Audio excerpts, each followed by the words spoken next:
This is how we do it. Yeah. Woo. Ooh. Third Degree, the Third Degree Net Podcast. Third Degree, the Third Degree Net Podcast. Third Degree, the Third Degree Net Podcast. Third Degree, the Third Degree Net Podcast. Third Degree the Podcast is brought to you by Soccer90.com. Shop their worldwide selection of soccer gear, European stuff, national team stuff, FC Dallas stuff, jersey, scarves, tees. They got everything, man. Listeners of Third Degree get 20% off at Soccer90.com with the code Third Degree at checkout. That's 20% with the code Third Degree. Soccer90.com. Some exclusions apply. Well, hello there, FC Dallas Curious fan. Welcome to episode 235 of Third Degree, the podcast. Hi, it's me, Peter, and here to talk all about the adventures in Dallas Burn FC playoffs is myself, our favorite Englishman, Dan Crooke. Howdy, Dan. How's it going? Are we all wearing our Ranger-inspired powder blue Third Degree gear today? I am not, but now that you mention it, maybe I should have bought one in the first place. Fair enough. Yeah. And your hero, my hero, everybody's hero, editor, founder of thirddegree.net, and the original and the next door neighbor to your World Series champion Texas Rangers, the good Buzz Carrick. Come in, Buzz. Say Texas. I did, didn't I? Is Cobra on your mind? Yeah.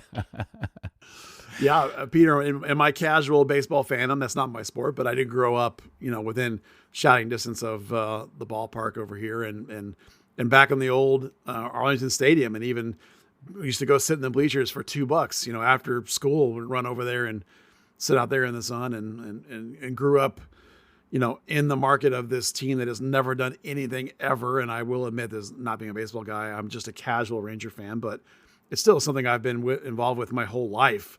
With family and all that kind of stuff, being big fans over the years. So super cool that the Rangers won, and I enjoyed it. And I'm not going to go get a tattoo or anything, but I did enjoy the win.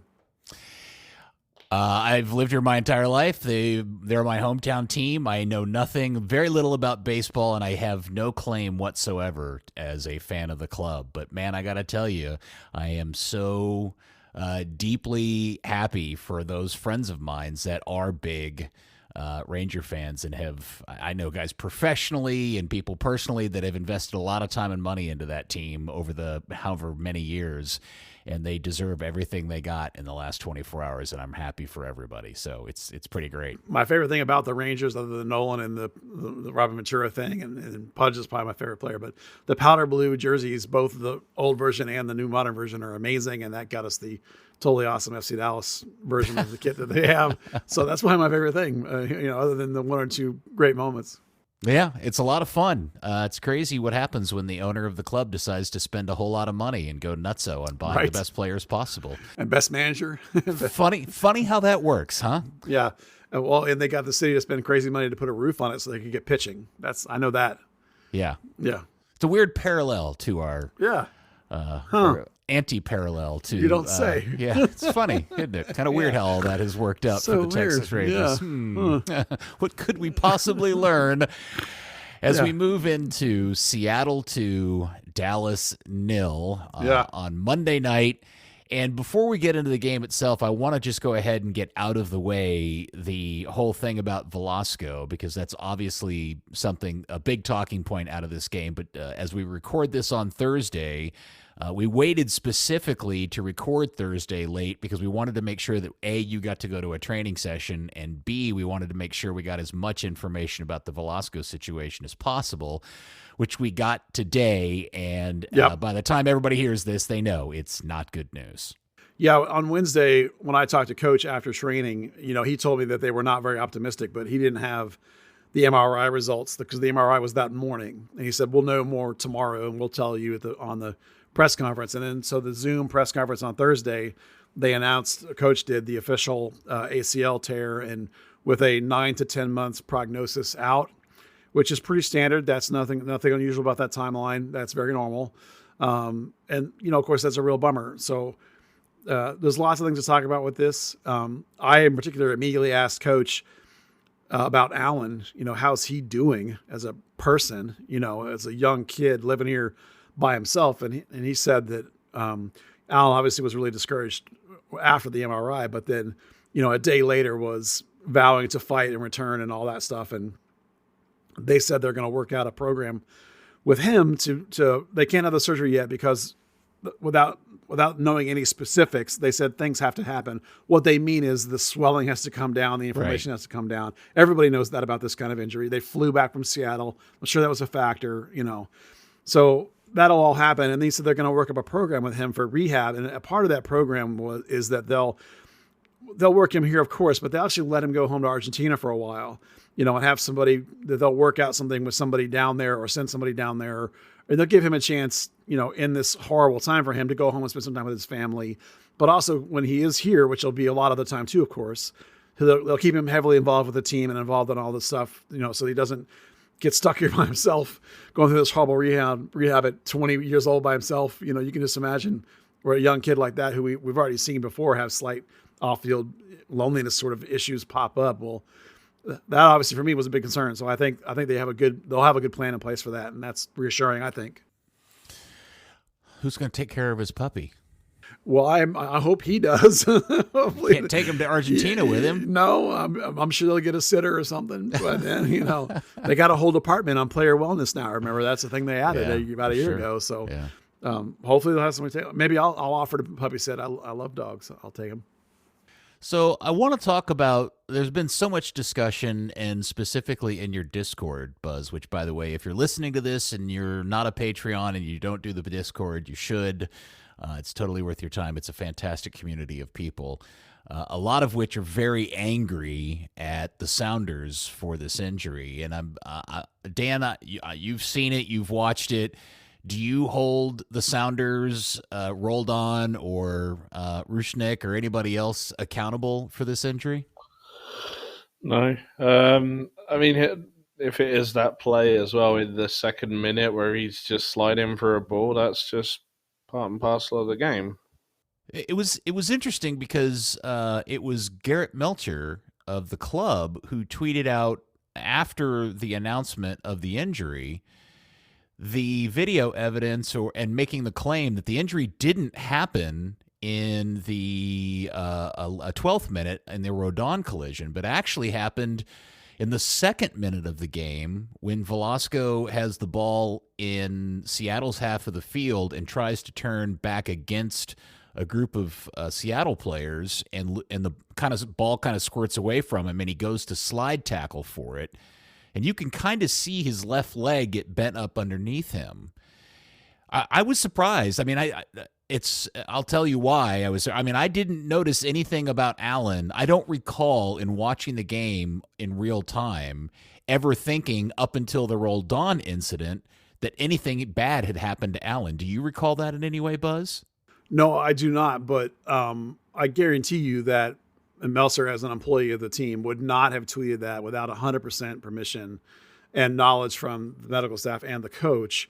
And what he tweeted matches what Coach had told me about, because I asked Coach about the incident, and he described it to me as Allen's leg getting a little caught in that turf and then getting caught a little behind him, and then so-and-so's foot is planted and it kind of catches on his leg too, and he gets stepped on. So he describes the moment where Rusnak is there, which is the play that happens in the second minute, and not the thing with Roldan later. Mm-hmm. So it's very clear that they knew this was the case. By the time I talked to him on Wednesday, that is, whether they thought that at the end of the night in the heat of the moment. And certainly I didn't think anything of it until the Roldan collision happened, and then he was walking around a minute after that.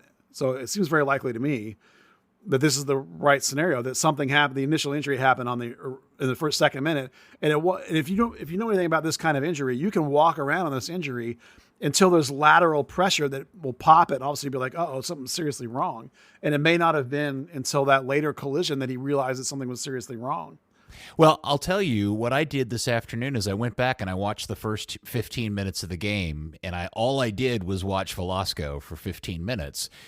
And what's interesting is that after the incident in the second minute, something that went completely unnoticed by me, and I'm assuming most everybody else, is that obviously Allen goes down, the ball ends up back in Dallas's end of the field, and by the time the ball recirculates and the camera kind of resettles towards middle of the field, Velasco is clearly standing essentially midfield, kind of goofing with his knee a little bit, and he's limping. And for the next minute or so, he kind of trots around the field with a little bit of a hitch in his giddy up, and he would stop and fiddle with his sock and goof with his knee, and that goes on until about 3:20. And at 3:20, if you look carefully, you can see Nico come to the sideline onto camera and kind of put his hands up and call to Allen and say, "What's your situation?"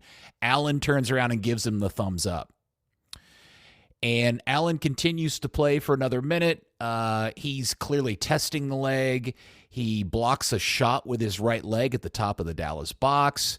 In the 8th minute, he actually sprints all the way down to the end line, comes to a sudden complete stop. He cuts back on his left leg with no apparent issue. In the 10th minute or 11th minute, he also, if you remember the run that Tafari makes and the shot Tafari attempts, Allen is the player who receives the ball that bounces off that shot. I don't know if everybody remembers this. And in that sequence, he collects the ball with his right foot, and then Cruyff turns and plays it with his left foot and plays it as if nothing is really wrong. But this entire time, if you watch him really carefully, you can tell that something's not quite right. Like he's not running as smoothly as he normally does, knowing what we know now, right? I think that's pretty obvious. And then the incident happens at the 11:46 minute where he collides with Roldan after Roldan is clipped by Areola. Roldan gets his foot caught. He trips over him. After Roldan clips him, Areola clips Roldan. His foot hits the ground and he falls into Allen. And then I think everybody else knows the rest of it there. I think that we've seen a lot of different versions of this injury, and the severity of the tear can vary quite a bit, greatly. You can have it be torn and ruptured completely where the knee just almost comes apart. Like I dare say Tarek Scott had happen in his horrific double one. Or you can have just this tiny little tear and you really can't even feel it. It hurts and you're like, oh man, did I do something? Is it meniscus? Is it a strain? And then maybe you cut a couple times and it feels all right. Maybe you get hit later and maybe it feels a little worse. And at some point the pain starts to pick up or you start to lose what you feel like is structural integrity down the side of your knee or whatever, and various indicators are telling you, I better stop running. So to me, it actually, the fact that he ran around on it, ran is a relative term, for another 15 minutes or so is probably a really good indicator that it maybe is not particularly severe. Not being a doctor, I'm going to say that, but it's still bad enough that he's going to need to have surgery. So it's not great, but there's a difference in these kinds of injuries where you have complete separations and ruptures versus tears.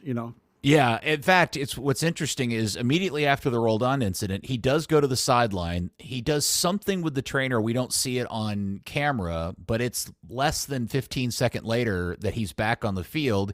He makes another run. He plays the ball again with his left foot. In the 14th minute, doesn't appear to have anything until he gets the ball at the top of the Dallas box and tries to beat the two Seattle defenders.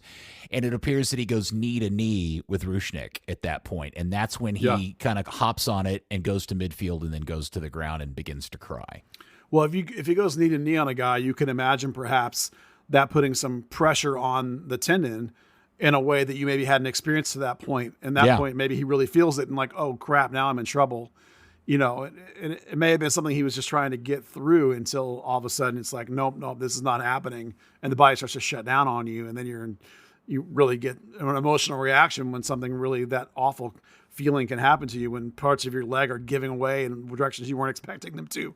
Not to make a lot of it, but yeah, I think unfortunately, I don't know when the worst part of it happened. I don't know if it was on the initial incident. I don't know if it was in the Roldan collision. I don't know if he did in fact go knee to knee, but somewhere in there, something got so bad, it got to the point where he just finally had to let it go. And That's really unfortunate and sad for Allen. So it's a long road. Yep.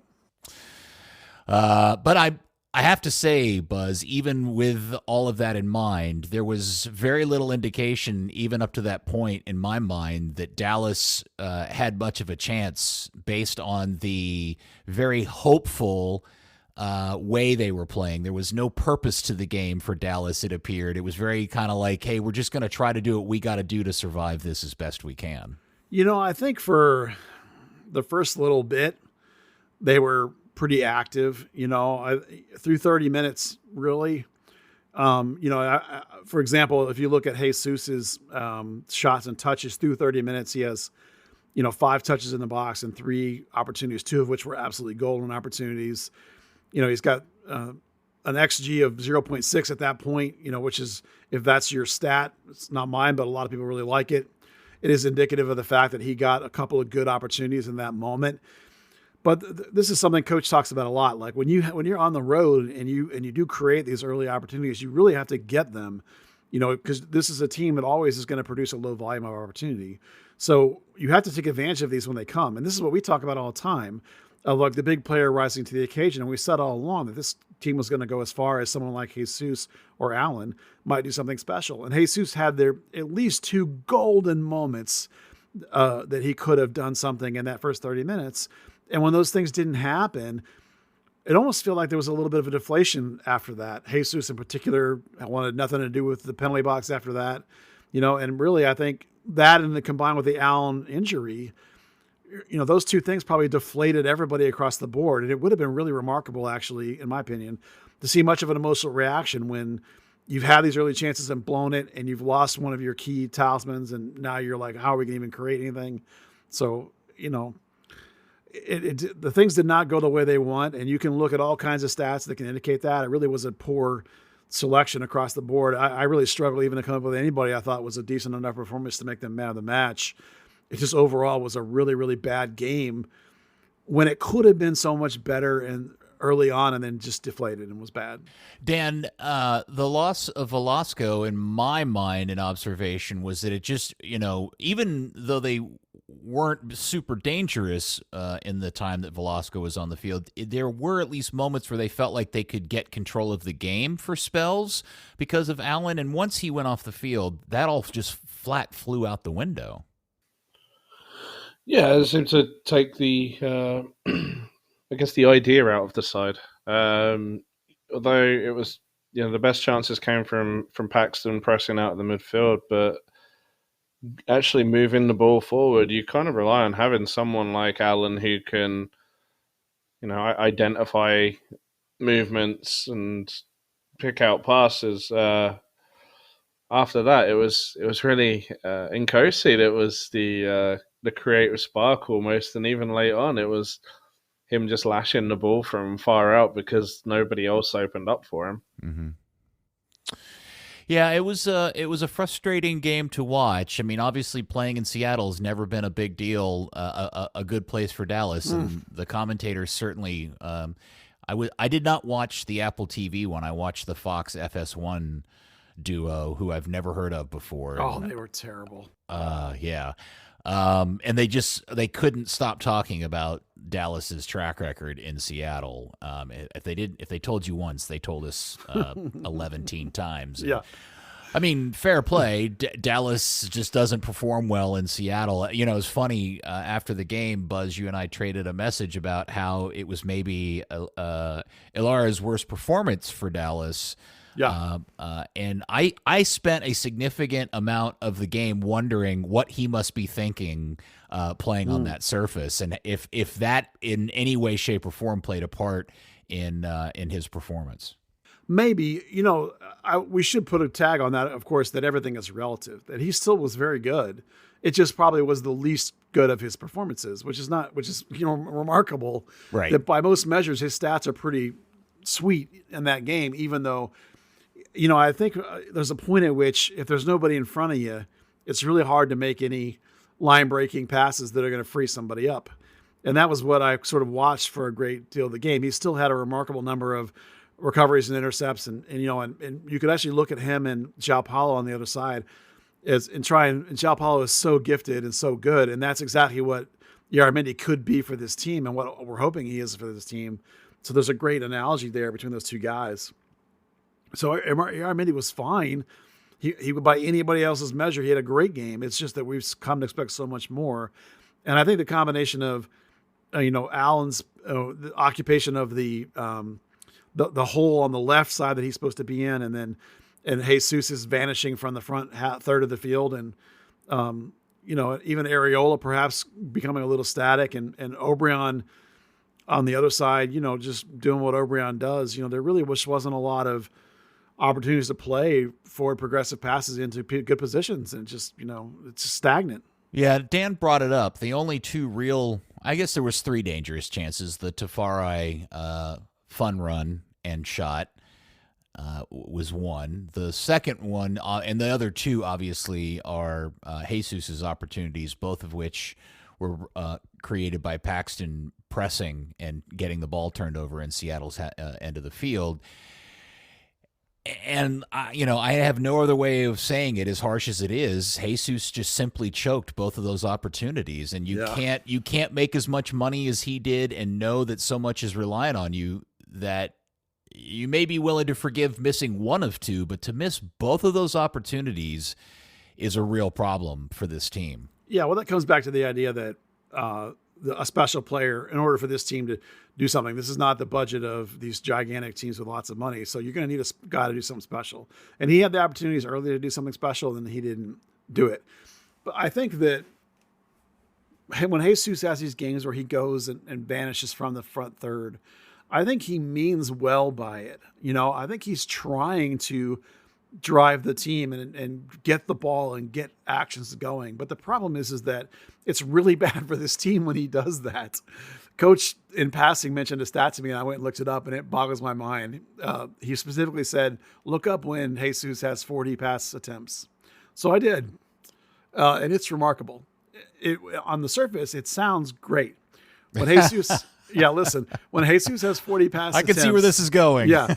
When he has 40 pass attempts, which, by the way, is a symptom of him being in midfield, he has something like 60 shot-creating actions. There's been 10 games this year where he's had 40 pass attempts. And in those 10 games, he created 60 shot-creating actions. Phenomenal play, creating and getting things happening. Here's the problem. In those 10 games, FC Dallas is 0-4-6. Jeez. 4 losses and 6 draws for 6 points. And Jesus's XG, again, if that's your stat, combined then all those games is 2.5, and he has 1 goal. And all the games under 40 passes, which is all the rest of the games, Jesus, when he has less than 40 attempts, they're 9-3-6 for 33 points.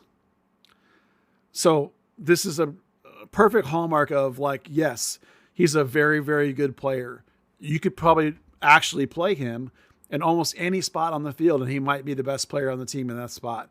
When he goes back and plays central midfield or right back or whatever, the game against Colorado where he had all those amazing crosses into the box to nobody, or goes back and tries to link play and play progressive dribbles and all that stuff, it's all really, really good. But there's nobody else that can score. So when he does it, the team is ruined. It's just awful. And I know that Coach talks to him about this. I've talked to him on multiple occasions where he said, we talked about it. I don't know how you get him to not do it, but it's a significant problem, that this is happening. And it basically happens when he thinks he lacks patience, I think. You have to learn that other guys are going to get the ball to you, and you got to be there ready for it when it comes. Even if it takes to the 90th minute, it's going to come. This team scores a lot of goals late, right? They like a third of all their goals came in the last 15 minutes. So young guy lacks patience. They get down. He gets mad. He's trying to come back and make it happen. It's just, you're killing the team, man. Just do your job. It's the title of that book is When Your 9 Plays as an 8. Yeah, exactly. That is what it's called. Yeah, right. Dan, were you frustrated with Jesus like everybody else? Yes, absolutely. I don't know how anyone couldn't be. The Jesus situation causes me all sorts of confusion because When he does this, he doesn't perform well, which reduces his value on the market, which changes the questions we ask about what happens if Dallas sells him. How do you fix the problem if he's here? Which is, do you let him play in the midfield and you find a proper number 9? And I don't know, man. The whole thing to me, and maybe this isn't the time to have this conversation, but it's these types of performances and that type of statistical evidence that just creates all sorts of confusion about how you feel about the guy. Well, what you do with him long term is the discussion we'll have, at a future point. But the overall point is that there's a reason why between the age of 20, when basically you're at your most raw athletic and maybe purest touch potentially moment, to the age of like 26 to 28, 26 to 29, when you peak out as a professional, your career reaches its zenith. The difference in those two things, because you don't develop all that much skill after the age of like 18, 19 years old. What you develop is your brain, your soccer brain. And in this particular case, and something we've talked about a lot with Paxton as well, is that both of those guys needed to develop wisdom and patience. Their whole careers with FC Dallas in the academy, they were the man. They were the only ones. They were carrying their teams. They're way better than all the guys around them, unquestionably. And there's a point at which you become a full-time pro. You have to recognize that everybody else around you now can play. In Jesus' case, yes, he's still the best player on the team, but you have to let people do their jobs. And so there's just a certain amount of wisdom and patience that the kid needs to develop. And you can talk to him about it and talk to him about it and talk to him about it. And at some point, he'll either figure it out or he won't. And that'll be the difference between him being a really valuable international player going over to Europe and doing those great things, or being stuck here for the next 15 years, is whether he progresses his mind for the game or not. And that's the difference. And that's what you have to wait for and hope for. Well, it's painful to watch and it's frustrating. And one of the side products of this is watching people online and in your Discord turn against him. The mood about Jesus and all of these open spaces, which historically has been pretty welcoming and warming and loving, is very much not in his favor at this particular moment. And I think in part, Buzz, through your education of people take note of when he disappears out of the game as he did after missing those 2 opportunities and just kind of goofing off all over the field and performing the way he did. And it's and I don't know how look, he's going to have to pull off miracles on Saturday night to, I think, reclaim any kind of the fandom that he's lost over the course of the second half of this season. He doesn't help himself because because of his body language. He's very expressive in his language. You can see what he's thinking, what he's feeling any moment, all the time. Just looking at him walk around, or the way he gestures to teammates. He's not a guy that plays, his cards tight to his vest and isn't demonstrative. He's the opposite of that. And so people see his reactions, and sometimes they put 2 and 2 together in their head that he's doing these things because he's mad or upset. And I actually think it's not the case. I think it's because he lacks a little faith that his teammates are going to get him the ball, which is ridiculous when you have Illarramendi back there or Paxton back there, or guys like Areola on the wing who can feed you the ball, or maybe O'Brien's not so much, but when Bernie's out there, or in the times of the year when Legette's been healthy, there's plenty of guys on this team that can line break and can get you the ball. And you just have to learn to wait for them, and the way he holds himself and carries himself in the way that it now is noticeable. I mean, people all the time, and I don't think it's, I'm sure we've had a little bit of impact in it, but there's people all the time that I know a lot about soccer that message me all the time about it, about what is he doing, and it's incredibly frustrating for everybody else. And I'm sure it's frustrating for him and his coaches too, that it continues to happen. You're right. The next game, is going to be, especially with Allen out now, he's going to have to do something special if they're going to advance. He'll need some help too, and he'll have to let people help him. That's the thing. It can be really hard to let people help you, and he needs to let people help him.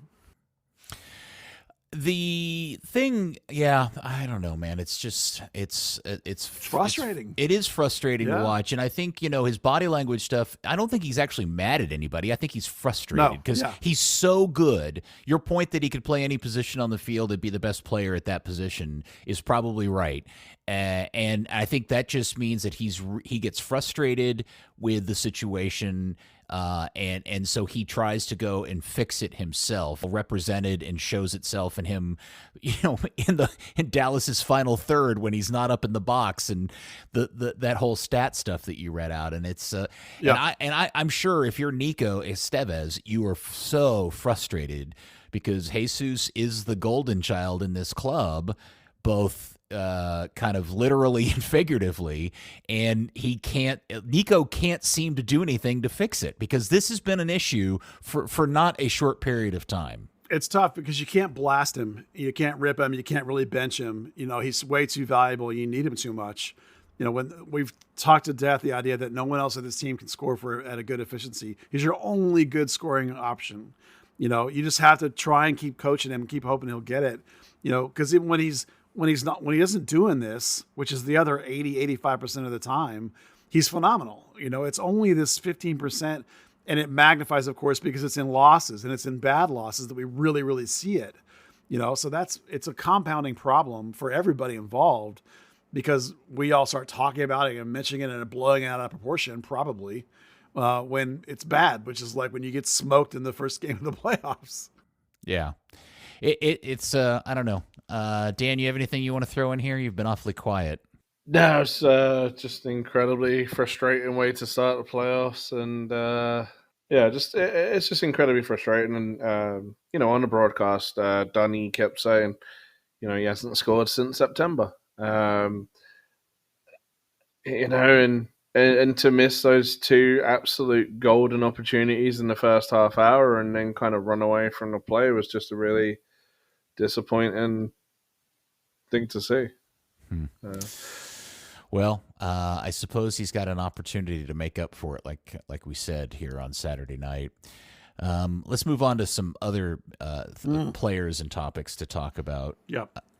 So, is the penalty kick Mr. Roldan being slick, smart, and sly, or is it Mr. Farfan just not playing that situation well? No, Roldan baited him. Yeah, Roldan is incredibly savvy at that kind of play. He does that, the versions of that all the time, all over the field. In fact, in one of the replays of that play, it's very clearly that he baits him. And when Roldan's lands on the ground and sits up with his arms raised, to the ref, the usual, like, where's my PK? The minute the ref points, you can see this little cheeky smile crack Roldan's face. And then he goes, oh, wait, I got to act like I'm still mad. He was playing him the whole time.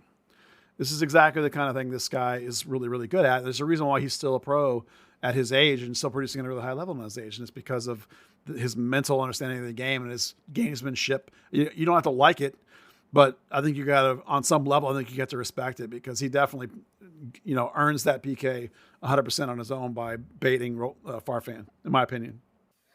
Yeah, he draws him in 100%. I mean, it takes Farfan making a clumsy play. He tried to have a dig at him.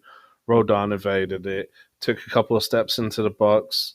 Farfan again tries to come across at him, take a dig, and Roldan's not pulling his leg out this time. It was a little disappointing after the game. Nico was adamant in his press conference. It came up with no one actually mentioning it that shouldn't have been a penalty kick, and he said that there was a new rule introduced, and there was a whole meeting with the coaches and referees, and I guess it turned out later on Christina Uncle actually clarified it was a directive of players that are like, they put their leg in a place to create contact, which I don't think he necessarily did. He put his leg in a natural place to cut inside and just made it, close enough that Marco couldn't really do much. It was either let him by or foul him. But it was a little disappointing just for him to be that adamant that it was a disgrace. The penalty was given. It was a foul. Yeah, was anybody else aware of this rule change? I'm still not sure what rule he's talking about. When he said rule, he made it sound like it was a new rule, like a whole new rule that was brought in the past week. I knew there was a directive to say, like, hey guys, like, if, let's say Marco's foot's planted and Roldan kicks into him to take the contact. I knew there was a directive to say, like, that's not a foul, that's a player making contact. But that's also not what happened. I could see why him thinking maybe something about initiation of contact was the issue. I'm with you, Dan. I don't see anything there in that moment that makes it think like Roldan's initiating any kind of contact. I mean, if foul's a foul, it definitely is a foul. I mean, Roldan definitely baits him and definitely tricks him, but there's no fake initiation of contact or anything like that. I can't see that being the case. Yeah. Well, that obviously set off the penalty kick. I thought Paes was going to get it. By the way, if there's a highlight of the game, it's that sweet goalkeeping kit red glove combination Paes was wearing. Have we seen that yet this year? Is that the first time he's worn that? I don't remember it. They don't. The FC Dallas keeper doesn't often wear solid black. They usually are. Yeah, he normally wears the green one. It was fantastic. I've never seen a keeper wear an all black kit with the stop sign red gloves like that before, and I thought that was a fantastic look, and I hope he wears it the rest of the playoffs because it was great. And I actually thought he got really close to saving that particular PK. Who took it? Rusnik took it? I forgot. Yeah, Rusnik. He pushed it onto the post, didn't he? Yeah, I think it. I don't know if he pushed. Did he get a touch on it and push it onto the? I saw it come off the post, but I didn't know if he touched it. Definitely, he got something on it. It's whether he actually, actively pushed it onto the post or whether it just kind of happened to deflect off him somehow. Ah, okay. Well, Buzz, what else about that particular moment would you like to get in? Anything about the penalty kick or the Farfan incident? I don't have anything about the penalty kick, but I think there was a. You were talking about Paes. I think there was a really good Paes save, from the first half that was particularly good from a long range where he basically dives back to the other direction. I just thought that was a really good save in particular, just underlining again that how good. I mean, at that point it would have been, before that Seattle had scored at all. So it would have been one goal before they got their other goals, but it would have been a disaster if they had scored when they did. And he, once again, kept Dallas in a clean sheet situation when they easily could have not have been. Let me see. I'm looking at my notes here from the game. We talked about Tavares running shot, which was a lot of fun. It's interesting how many shots Seattle took that Dallas blocked. I mean, the score... I'm not sure that the score is indicative of how much Seattle dominated and how many shots Seattle attempted in the course of the game. Yeah, I'm not either. There's a weird stat that I thought it was indicative of how dominant Seattle was, and that was the long passes out of the back by Paes. Now, usually long passes don't have a very good completion rate. I'm talking about like goal kicks or punts or whatever when you kind of booting it long. They usually, Dallas, when Paes does that, they only win about 35% of those. Well, this game, it dropped down to like 18%, which I thought was just a really good indicator of how physically dominant and how much control that Seattle had of the midfield. And they're they don't play like a low block, but they do play like a clog it up, sort of a mid block. And they really just stifled Dallas across that board through there. And I thought, that's just a weird way that stat to me indicated what the problem was, that the Dallas really couldn't get through that central section to an advanced position, probably again leading to contribution to why Jesus kept coming back like he was. So that was really the only thing, other than I thought Nikosi probably was one of Dallas's best players, even though he should have done better on the Morris goal. But other than that, I thought he was one of Dallas's best players because at least he was acting like he wanted to fight and compete. And when some of the other guys, I think, probably weren't acting like that. So something about Tomasi. I found it really funny. He picks up in the second half. He starts really trying to make attacking runs. And there's this moment where he breaks out of defense, runs like halfway into the Seattle half, kind of turns around, runs straight into traffic, turns around and has this absolute look of disgust on his face because Jesus Ferreira is walking still like where Tomasi should be out of possession in that kind of right back position. Yeah, he was behind him. I remember that moment. Yeah, he was that far and just did not make an effort to. Is it right back? Yeah, to come up to play or anything. Yeah, tough. The other part that we should get into, Buzz, is the interesting case of Mr. Liam Fraser. Oh, yeah, right. We should talk about him. You brought him up in your three things, and I was, to be frankly honest, I was a bit shocked that you brought him up in the way that you did. He was in my top 3 players for Dallas in the game. I thought he was fantastic. Look, part of it is that, he's forced to sub on cold, basically, without really any warm-up or very little warm-up into a game he wasn't expecting to play. On the road against Seattle, I'm going in for Allen. Are they expect me to play like that? I think the kid's mentally tough. I think it was a nice showing for him. So in the time he was in there, which is not the whole game, he had 4 progressive passes, which led FC Dallas, which I'll tell you something about how they were playing. 77% passing. He had 2 key passes. Again, that was top on the team. He had his personal XG was like 0.5, which is, I think, better than Jesus's. And he had 3 blocks, defensively speaking. So, no, he's not nearly as good as Illarramendi. But I just thought that was one of the better Liam Fraser games we've had that I've seen. And he did it in what is a really, really mentally tough situation, coming in cold in the first half and not after not expecting to play until late probably, or even at all. I just thought it was a really nice performance on his part. And he took out both Rodons. Yeah, he was hitting people too. I'll give him that. Yeah. I don't know what it is, and maybe this is all me. I'm willing to admit that, but my comment was he's the most invisible player I can ever think of in FC Dallas history. I don't remember anything about his game Saturday night. It was not, and I don't even mean that in a bad or a good way. I don't remember him doing anything noticeably awful or anything noticeably good. It's just it's a weird effect. Maybe he's just invisible to me. In his role in the midfield, sometimes that's a good thing. Sure. In that role, if you notice a player, it's because you notice them doing the wrong things rather than just facilitating players, keeping players alive, making basic stops, and just doing the right fundamental things. Well, I would agree with that. I just and I also recognize the fact that he came into the game unexpectedly and cold. Yeah. But we've seen enough, I've watched him play enough games for Dallas now. He's consistently a guy that I go to the end of the game and I think each individual player and I think to myself, oh, I remember them doing this good or bad or this good or bad. And every time I get to Fraser, I go, man, I don't remember anything that dude did tonight. and I can't explain it. Yeah, that's funny. Maybe it's look, everybody sees the game differently. That's fine. It's like I've gotten to the point now, the first couple of games he came in, I thought he was absolute trash.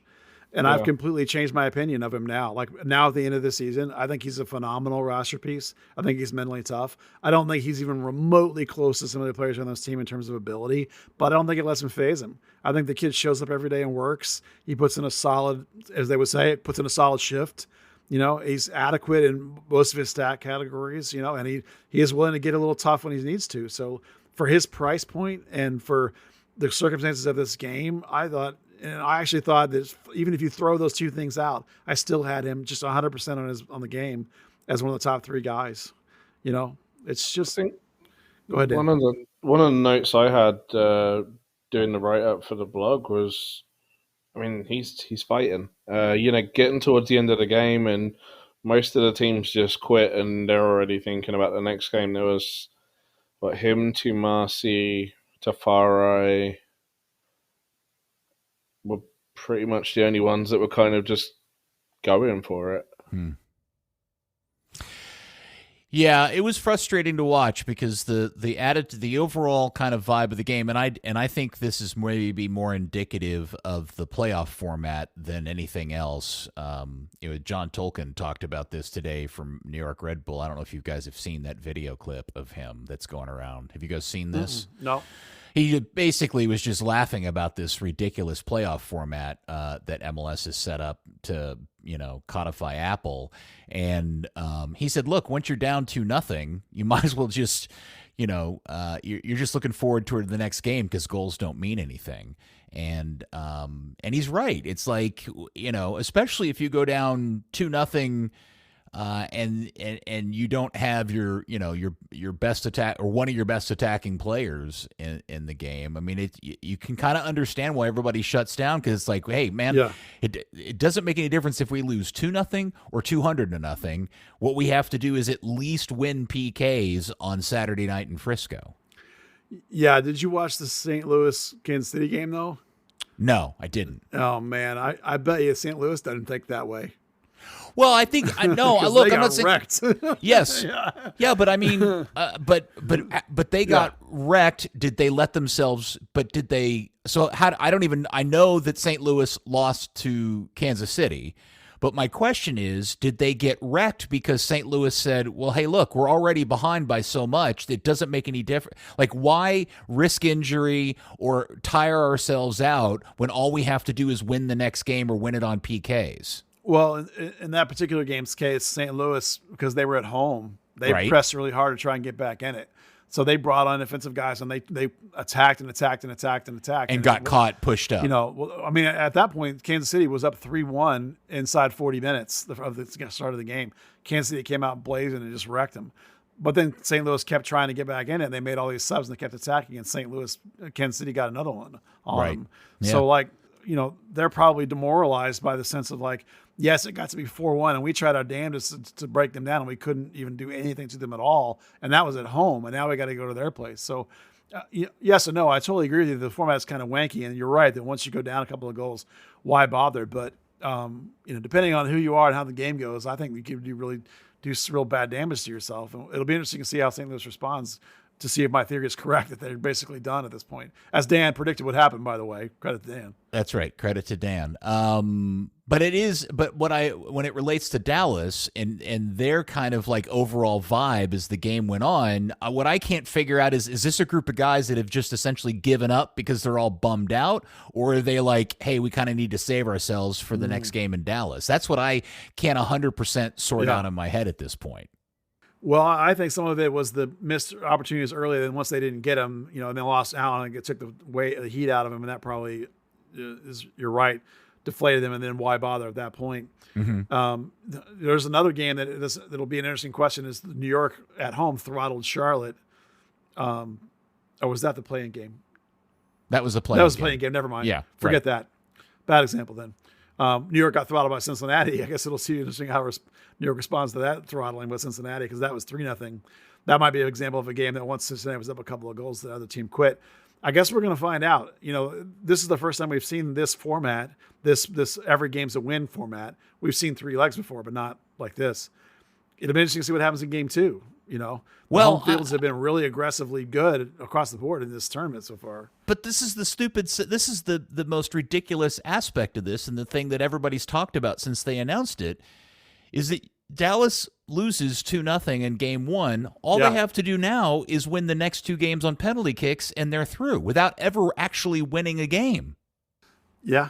Well, I mean, that's kind of the nature of this format, is they're claiming you're winning the game with the kicks. So yeah, but you and I all know you and I both know that's idiot talk. Yeah, I know what you mean. Whoa. I mean, you good? Yeah.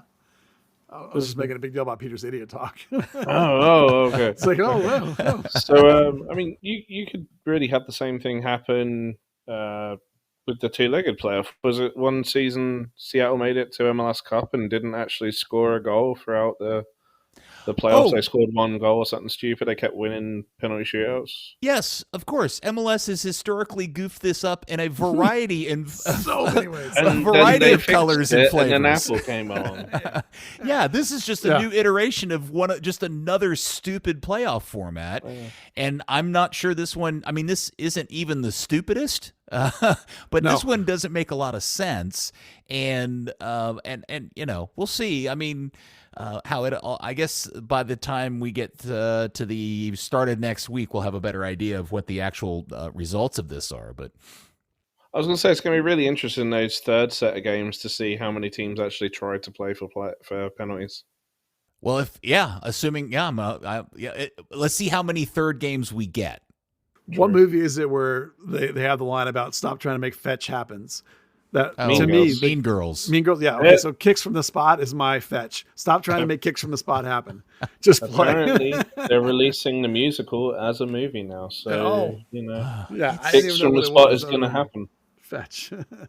Yeah, it's pretty maddening. Now, one of the other things that I wanted to bring up, and I have in my notes, is the oddity of the substitutions, and it was the substitution of Dante Seeley late in the game. instead of Kamungo, who was on the bench and ended up getting subbed in later in the game. I still haven't figured out why he put Seeley on and not Kamungo. That's an easy one. They rated Kamungo and Leggett for only 25 minutes. But they put Seeley on at like 30 minutes. Yeah. I mean, it was relatively close. Well, they did a shift formation change. Seeley was really brought on more to play, like to go to 3 at the back with the wing backs.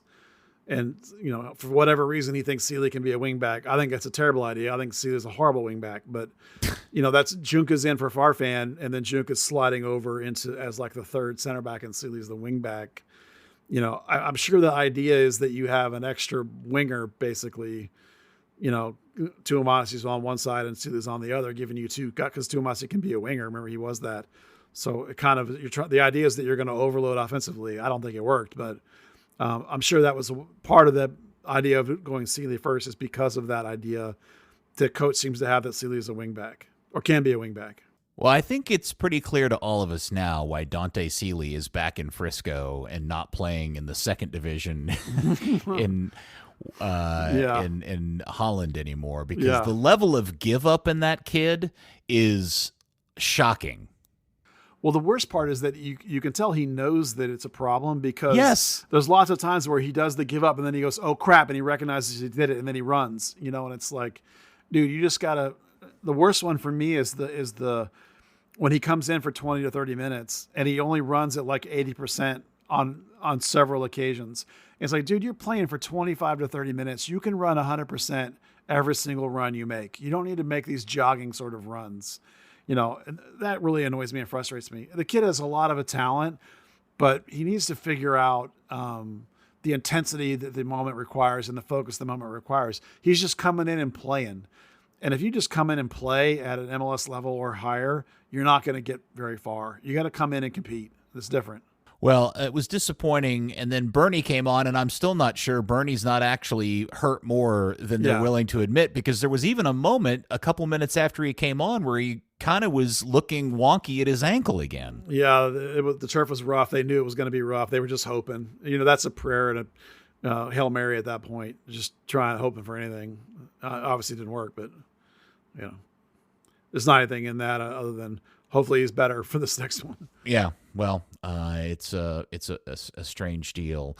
Let's see. Oh, we did have, now, to be fair, we should talk about this because it relates to something we mentioned last week, which is, oh man, if we ever had a guy on the team that we wanted to have a one-on-one with the keeper, it would want to be Bernie. And of course, we ended up with one of those in this game, and he took it pretty weakly. And I don't know if it was the moment. I don't know if it was the turf. I don't know if it's his ankle, but that certainly wasn't the Bernie Kamungo we had seen most of the season. All the above. He doesn't get them all, but he's pretty good strike rate at that moment. You're right. I was happy to see him get the opportunity. It's just, obviously it didn't happen, but when it happened, I thought, is there anybody else on the team that would have rather been in that shoes? And I was, nope.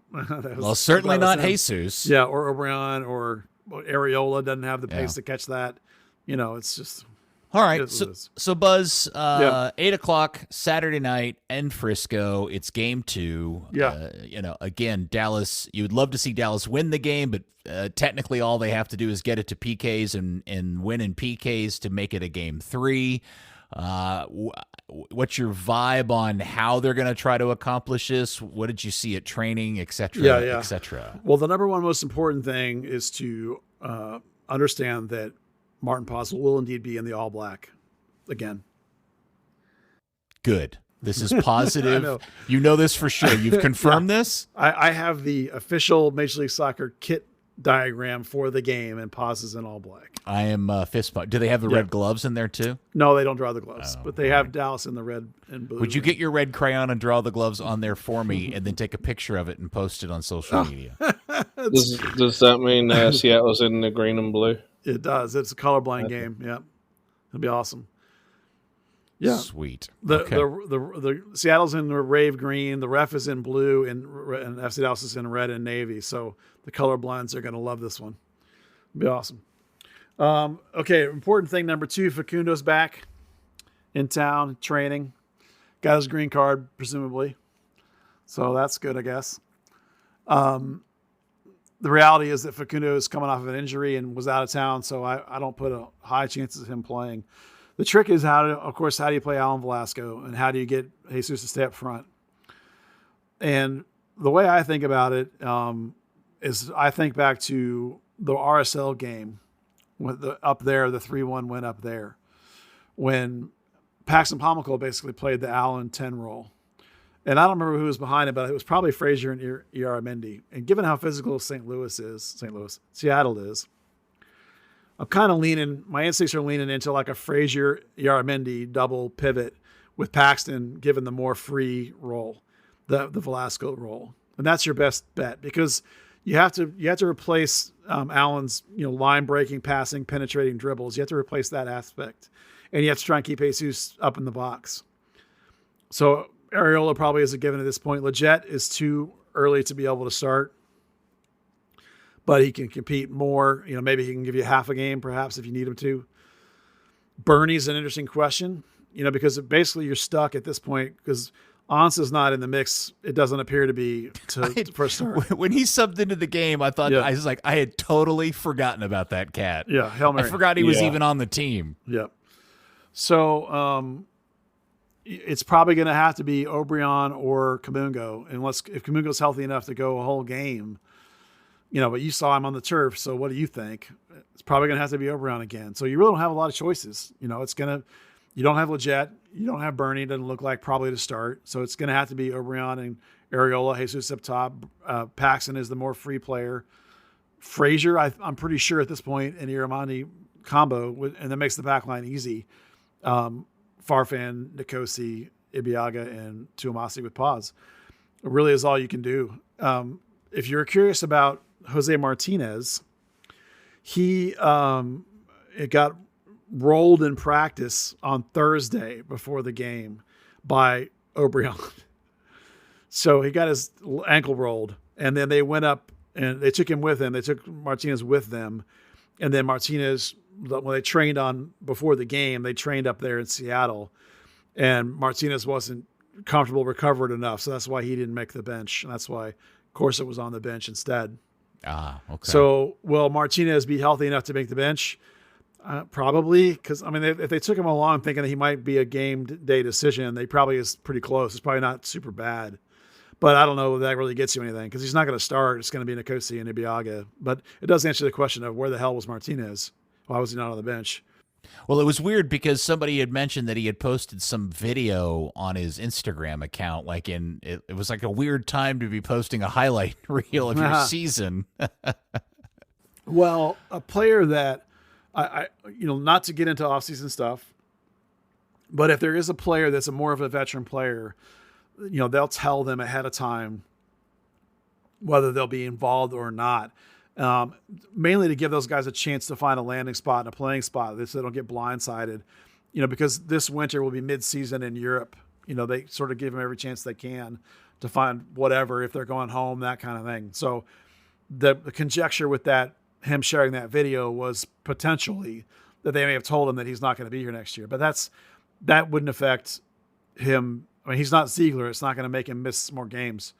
So it was just this injury in practice that caused him to miss that game. And I'm sure he'll be available for this game. And Facundo will be available for this game, which means probably Siki won't be on the bench probably, because Facundo probably will be. So really, honestly, there's not a lot of choices to be made, frankly.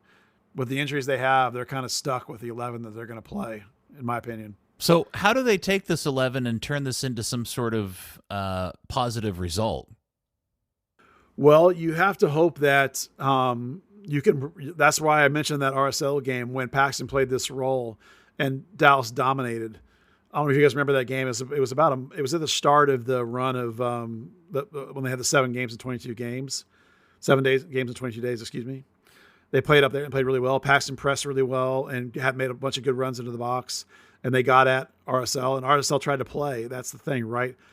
So the problem for you is that Seattle's not necessarily a team that's going to open it up.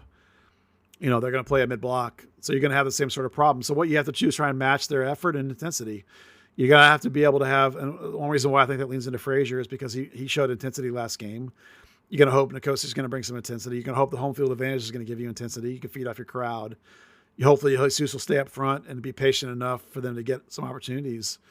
And really, that's it. You don't really there's no magic bullet at this point. There's no guy on the bench that's going to be all of a sudden be healthy. Like, even if Leggett gets healthy, it's not like he's going to come in and just tear them apart, right? He's solid, but he's not that guy. Allen's done, so it's not going to be him. You really just are hoping that you can compete and give yourself an opportunity, and Jesus can get one, or take it to PKs, I guess, I suppose.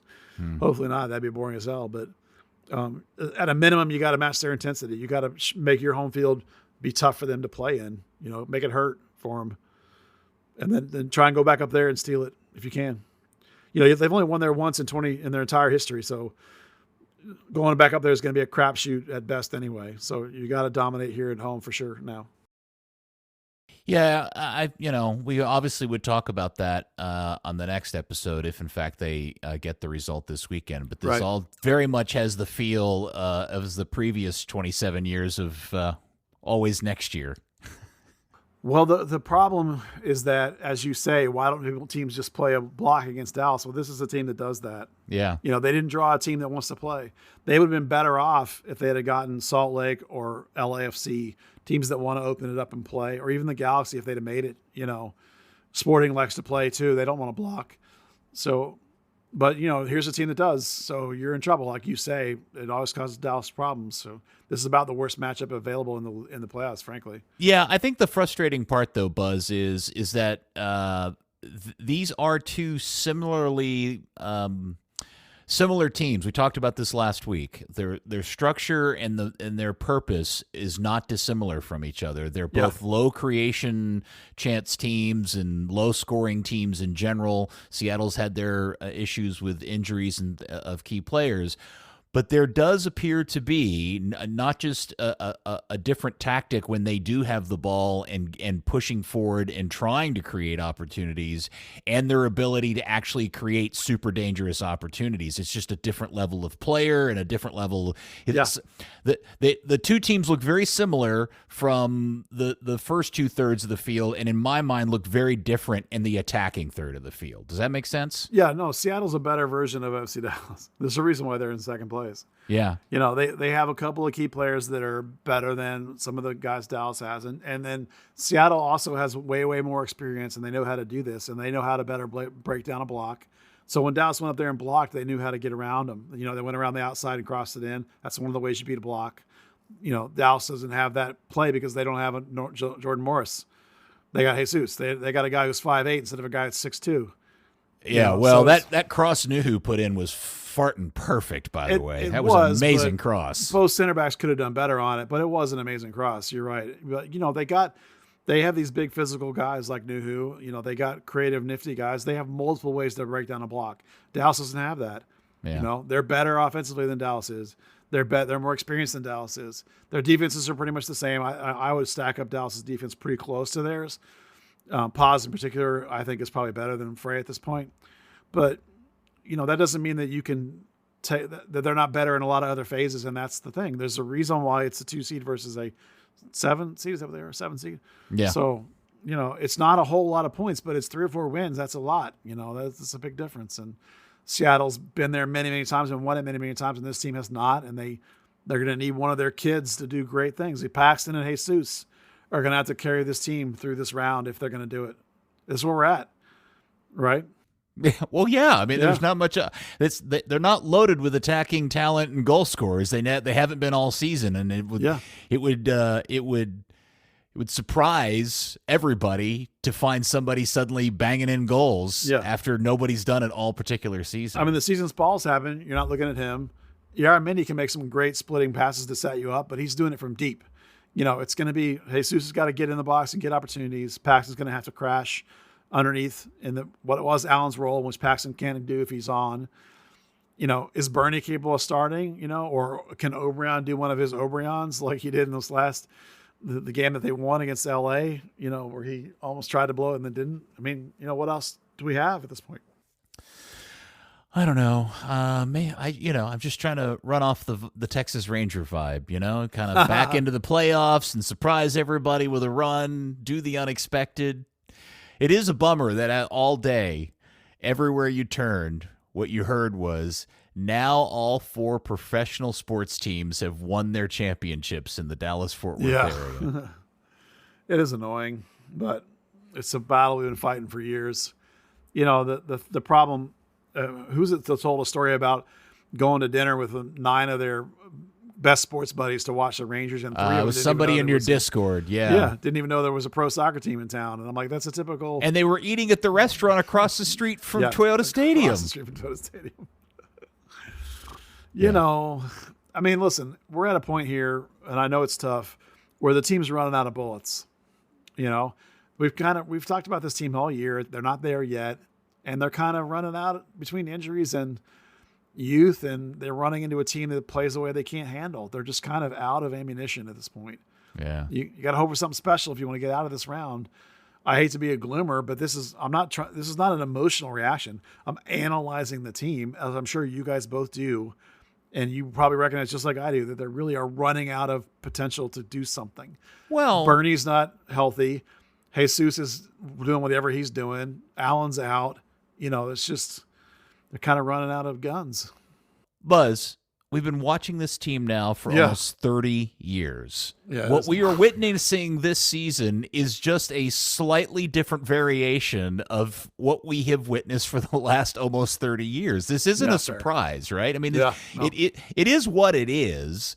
And you have to just make a decision if you're comfortable with that being enough for you to find enjoyment out of the club over the course of a season. Yeah, and this is what the Hunts set up, which was make the playoffs and then hope something happens. Hope you get hot. Hope somebody carries you through. And this is it. That's what they did. Hope that's somebody. Where we are. Hope your $8 million Argentinian wonder kid doesn't blow out his knee in the playoffs. Yeah, and Jesus, your golden child for your academy comes through for you since you sold the other one for $20 million. The one you got left comes through for you. That's where you're at. Excited about Illarramendi for next year, though. That'd be fun. You think he sticks around? Oh my God, he better. Well, there's a difference between hoping and knowing if anybody has said anything to you, kind of indicating that he'll be back next year. The team has an option, so I mean, so it's not necessarily up to him. No, it's not up to him. He doesn't have the option to retire. You just quit and walk away. But right. I mean, if he wants. He's under contract, though, so it's like, you can't go play somewhere else. I guess my point is, also as a part of the almost 30 years of watching this team, we've seen our fair share of foreign players show up here, goof off for a few months, and decide it's not for them and get their way in going back home. So, yeah. The worst one is Josh Keller. You remember who the Burn used a really, really high pick on in the compression draft. He was going to be there 6, and he showed up here for 2 weeks and said, "Nope, screw that, I'm retiring." And quit. After they'd wasted that second overall pick on him or whatever it was. I think that's an entry in the list. Yeah, I believe it is in the list. Yeah, I believe it is in the list. Hey, what was the thing you sent me the other day that you thought needed to be added to the list? The Ziegler thing, Ziegler quitting.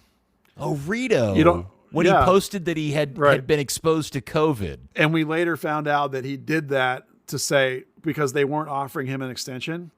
And it was his attempt to say, "Oh, you're not going to offer me an extension. See how you guys like to play with Brisson starting." And so he's like, "I got exposed to COVID. I'm out." And they were like, "What?" I got to post that. Yeah, that's a good one. That's the one that we missed it from 20. Was that 2020? I think it was. Yeah, it was probably the end of the 2020 season. Yeah, sure. When he was at the end of his contract. And then he never played again. Basically, they subbed him in one time after that. I think late in the game, but that was it. He never started, and they just went with Brisson the rest of the way.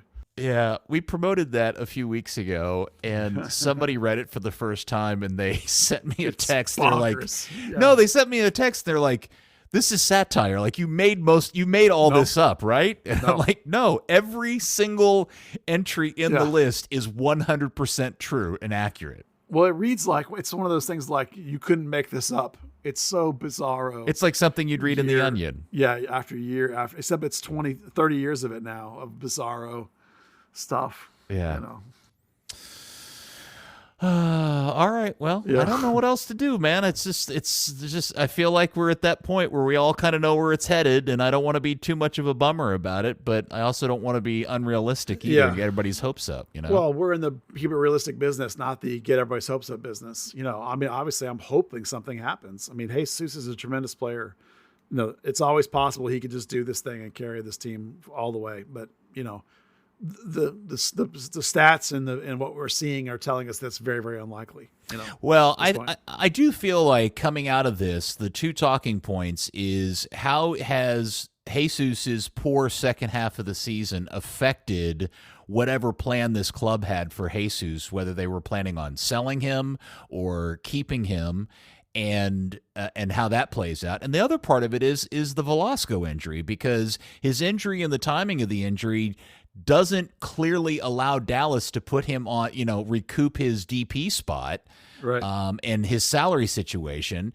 But now they got to plan on not having him for the first half of next season. And how are they going to do that? Yeah, that's all offseason talk. We'll save that. I know. I'm just saying we can all be bummed out and just assume the worst about how this season ends. But there are some significant fallout talking points that happened on Monday night that we'll see how they affect into Saturday, that I think we're going to spend a lot of time talking about in the offseason. Yeah, for sure. All right. What do you think, Dan? Oh, I don't bloody know. Okay. I was always looking. I always turned to you for vintage European insight. That was it. Oh, you don't know? Oh, okay. Yeah. Well, fair enough. Okay. Well, thank you, Dan. It's good to hear from you. How was the Freddy movie? We heard that you went to see that. Yeah, Five Nights at Freddy. It was a lot of fun. Yeah, good horror. Are you a big horror fan? No, not really. I find they have crap storylines. This one, the storyline was like silly, but it was fun. Okay, all right. Have you ever been to a Chuck E. Cheese? I used to live near one, but no. Oh, okay. Do they have Chuck E. Cheeses in England? No. Okay. Buzz, you're a big Chuck E. Cheese fan, aren't you? Oh, when I was a kid, I used to love Chuck E. Cheese. I never understood why my parents didn't like it until I got older.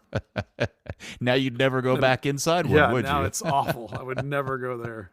It's just I don't have kids. I'm never going back there again. Clearly, Chuck E. Cheese has never been and will never be a sponsor of Third Degree, the podcast. No, we're not their target audience, I don't think. All right. Have you seen a good movie lately, Buzz? Yes. It was on the TV though. I watched. That's okay. It's not a movie. It was a show called Bodies. Yes, I'm on episode. I just finished episode 5 or 6. There's a little bitty bit in the middle where it got a tiny bit, where it slowed down just a little bit for me, where I was like, okay, this is feeling a little bit filtered. But other than that, I mean, it's like was it 6 or 7 episode show? 8 shows? It's 8 episodes. Yeah, I mean, to make that story into 8 episodes was amazing, and the fact that it only dragged for me like once or twice. Even past the point where I totally figured out what was coming, they still figured out how to make it relevant and interesting. Had you read the comic? No, okay. But I really enjoyed all the layering of it, and even past the first couple of layers, they figured out how to make a couple more layers. So time travel detective-y stuff. I quite enjoyed that show. Yeah. So you're the one person that I know. You're the one person I know who is more into sci-fi than anybody else. Have you picked up on Scavenger's Reign yet? No, but you've been telling me about it. I just haven't gotten to it. I added it to my list once you told me about it. It's insane. Yeah. You will spend most of every episode going, wait a second, what just happened? But it's really real. I'm fascinated by it. It's a couple more episodes fell this week. So, and it's animated, and I love animation, and it's beautifully animated, and it's unlike anything I've ever seen before. Well, the best anime I've seen lately is Arcane, which is a couple of years old now, or a year old now, but is absolutely mind-bendingly good. That's the game based on League of Legends, which is crazy. But the thing I'm finding about science fiction lately is that a lot of it's just turning into horror movies. I don't know why, but right now, like 10 out of 11 movies coming out are horror movies. Maybe it's something about our times, and I'm not a horror guy. So I'm struggling looking for good science fiction movies that aren't just horror movies, Like Alien is a good movie because it's a groundbreaking, amazing science fiction film, but it's basically a straight up horror movie. I don't need 100 versions of Alien. That's at that point I'm out.